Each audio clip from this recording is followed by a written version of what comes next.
میں اس وقت تک جنت میں اپنا قدم نہیں رکھوں گا جب تک کہ اپنے تمام مریدوں کو داخل جنت نہ کروں۔ اور اس سے بڑھ کر آپ لوگوں کی شان کیا ہونی چاہیے کہ اللہ تعالیٰ نے ایسے مرشد آپ لوگوں کو اور ہم لوگوں کو عطا فرمائے۔ سیدنا شیخ عبد القادر جیلانی رضی اللہ تعالیٰ عنہ، میں ان کی قربان جاؤں، آپ کی ذات بابرکات کے اوپر نثار جاؤں، ہماری مائیں بہنیں ان کے اوپر قربان جائیں، ہمارے بال بچے ان کے اوپر قربان جائیں، ہماری نسلیں ان پر قربان جائیں، ہم ان کے احسان نہیں جھٹلا سکتے۔ سیدنا شیخ عبد القادر جیلانی، میرے دوستو، آج خدا نہ خواستہ کوئی بیماری آئے، کوئی مصیبت آئے، کوئی بوال آئے، کوئی غم آئے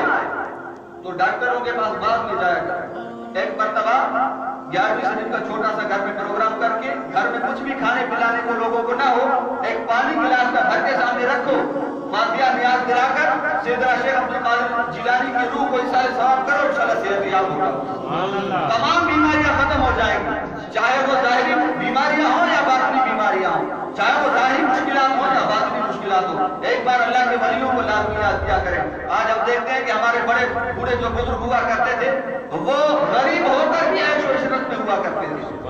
وہ غریب ہو کر بھی سکون و اطمینان کی زندگی گزارتے تھے۔ وجہ کیا تھی کہ ان کا تعلق، ان کا رشتہ اللہ کے ولیوں کے ساتھ مضبوط تھا۔